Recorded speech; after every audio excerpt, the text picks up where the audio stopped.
my purpose here is twofold. Part number one is to talk about the shift and to give everyone kind of a shift update in terms of what's going on and in terms of covering what we really need to know about the shift, which isn't much. One of the things that I'm learning, and one of the things that I've actually been guided to in terms of my understanding of the shift, is I've been guided to talk less and less about this in an academic way, and to talk more and more about it in more of a simple way, in terms of what's the message here in simple terms. This has become a very, very hot topic. Everybody's jumping on the bandwagon. Everybody's putting their 2 cents worth in. There is so much misinformation about the shift going around, so much garbage, so much stuff that people just shouldn't even be focusing on, because it doesn't have to be that complicated. It doesn't have to be that complex. And I'm going to give you just a real brief shift update here in terms of everything we really need to know about the shift. And it's going to take about 5 minutes. But before I do that, I'd like to start with a prayer. Because this is the second part of my purpose here today in talking with you, is to share with you some ceremony. One of the things I'm learning is the shift is all about our spiritual ascension. It's all about practicing our spirituality, enhancing our spirituality, developing our spirituality. That's what the shift is all about. This is a spiritual phenomenon. This has very little to do with anything in the earthly material plane. So it's about developing our spirituality. And in dealing with this in less of an academic way and more of a ceremonial way, basically means practicing our spirituality. Doing it in a walking the walk kind of way, as opposed to just a talking the talk kind of way. We can talk this topic to death. And it seems like the more people talk about this topic, the more fearful people become, and all kinds of other things that we just don't need to be doing. So I'm going to share a little ceremonial prayer here today, and later on I want to do some we'll do some chanting and some singing. If you guys want to join along with me, we'll be doing a little bit of that later. But right now I just would like to open with a prayer of my own. And at any point here, if anybody wants to sing along or chant along or anything, please do. The chants I do are very simple. I make them up as I go along, or most of them I do. Which is another one of the things that I'm attempting to teach about ceremony is we don't need to go to a Mayan Elder. We don't need to go to a Hopi Elder. We don't need to go to Drunvalo Melchizedek. We don't need to go to anybody to teach us about how to do ceremony.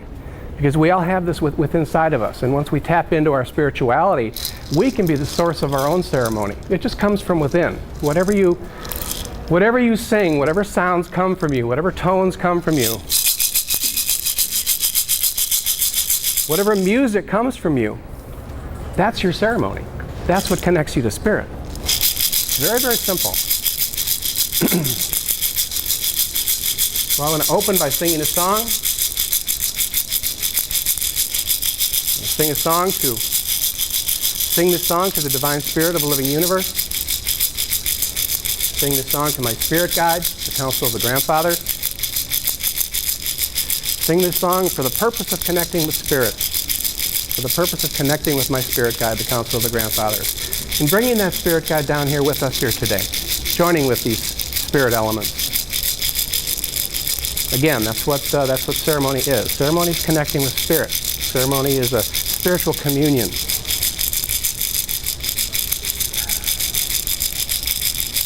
Divine Spirit, Council of the Grandfathers, thank you for the blessing of this ceremony here today. Thank you for the blessing of these people who've come here today to join me.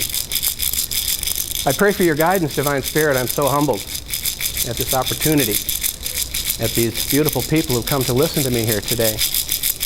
I pray for your guidance to be a proper medium, to be a proper channel through which your message can flow through me to them.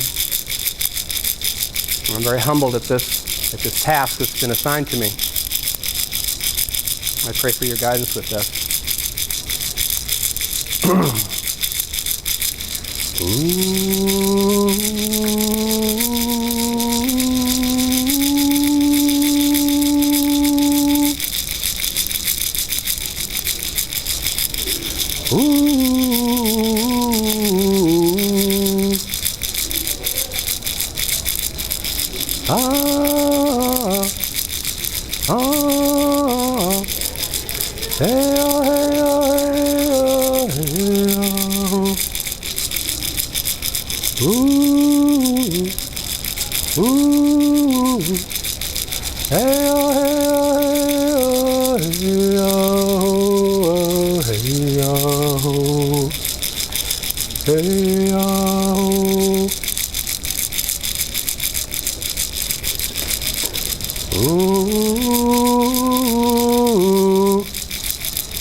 Silence is a very important part of prayer also.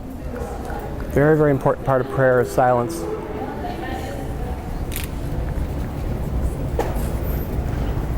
One of the ways I like to put that is, prayer is nothing other than speaking to spirit with words. That's basically what prayer is, very, very simple. Very often it's necessary in our prayers for us to, shut up and just be silent. That way the messages can come in. We're talking all the time, Sometimes we create interference. Let's talk about the shift, and let's talk about, it seems we have some wind in here today.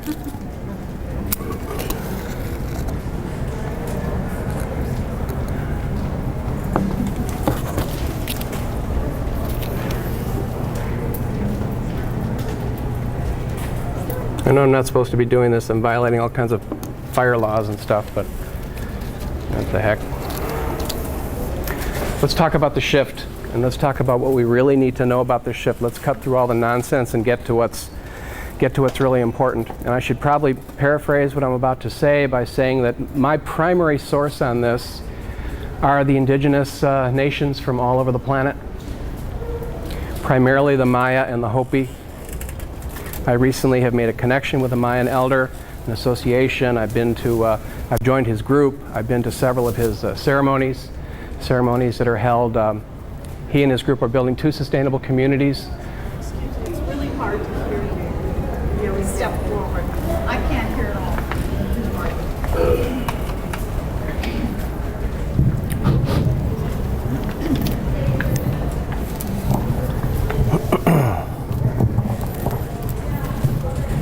How's that? Better? Okay. I've recently formed an association with a Mayan Elder, and I've been to, they're building sustainable communities. One is at Deer Mountain, which is an hour north of Mount Shasta in California, up in the boonies, up in the mountains, far beyond the reach of civilization. Another one is on Lake Atitlan in Guatemala, and I've been to 3 of their ceremonial events there. So one of my primary influences is the indigenous nations. Yes, ma'am? I can't hear you at all in the back. Move forward then, please. I can't do it any louder than this.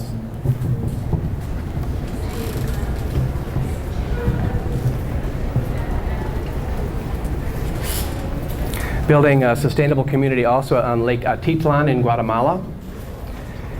And so I'm very, very significantly influenced by the indigenous peoples from all over the planet. And one of the primary things I have learned from all of them, and I've studied all of them in a variety of ways, plus my own personal experiences with them.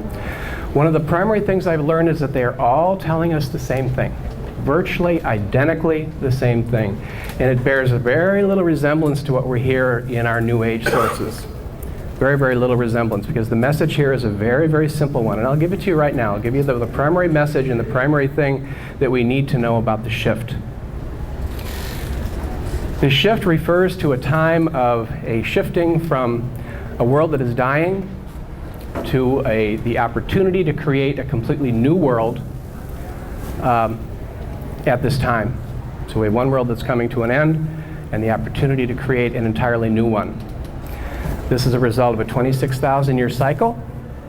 We are at the end of this 26,000-year wheel. We're at the end. We've reached the end of, on one end, we've reached the end point of the cycle, which means the beginning point of a new cycle.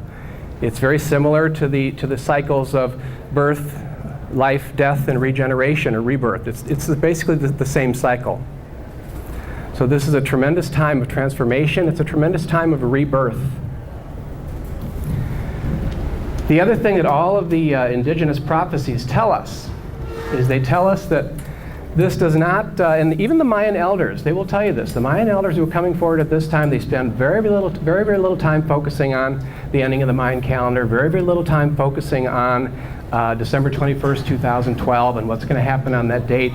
Because the Mayan elders and virtually all of the indigenous people at this time are really focused on one thing as far as time is concerned, and that's now. Because the shift is not a point, as in a point date, in a calendar. The shift is more of a gradual process. It takes place over time. And when we get into these time frames that we're talking about, we're dealing with, the shift is actually a window of time. And a lot of the evidence tends to indicate that this window of time is indeed around this pivotal date, December 21st, 2012. So we're dealing with a window of time around this date. How big is the window? I've heard so many different theories about how big the window is. I really don't know how big the window is. I know that we're in it, and I know that we're deep within it as far as where we're at now. There's some theories, an astrological theory I heard one very convincing, that states that the window is actually 144 years, which would mean it's 72 years on either side of December 21st, 2012. There's other theories that claim that the window is a very small one. We're dealing with 2 years on either side, something like that. I don't know which one it is, and I really don't think it makes any difference. Because one of the things that we learn, when we learn that the shift is happening, when we learn that we've already entered this window of time, and when we learn that things are already shifting, we've already entered this shifting energy field, if you will, the shifting field of consciousness.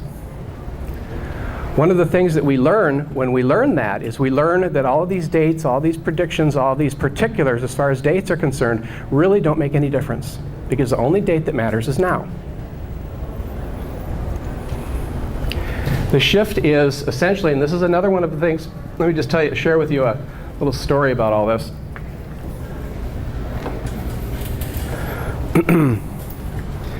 When I attended my most recent ceremonial event at Deer Mountain, Erick asked me to speak, and there were about 12 other elders there from various nations all over the world. There was an elder there from Africa, from the Aroma Nation in Africa. There were 4 Mayan elders there, and a variety of Native American nations were represented. And Erick asked me to speak. So I'm speaking to a group of elders from all over the world, most of whom didn't even speak English. They had Spanish translators, Africans, Swahili translators. And I begin to talk about some of these things, about everything I'm learning and what it all means. And I've got a whole room full of elders sitting there nodding their heads, going, yeah, that's it. You've got it. You've got it. And I can't tell you how affirming that was for me, how encouraging that was for me. Because like so many of you, or I won't say like so many of you, but I know for many people who get into these far out ideas and these things that are so far outside the box of traditional thinking, sometimes we think, God, am I losing my mind, or am I right about this stuff? It's very, very nice to have 12 elders from all over the planet Earth nodding their head and going, yeah, you've got it. That's what it is. And it's not that complicated. Let's not get all bent out of shape over it. The other thing that they're all telling us, that the indigenous prophecies are all telling us, is that this time we're referring to, this time of shifting, is primarily a spiritual process. This is a spiritual event. This has very, very little to do with our old paradigm, third-dimensional, material world kinds of more dense kinds of energies. This is a spiritual process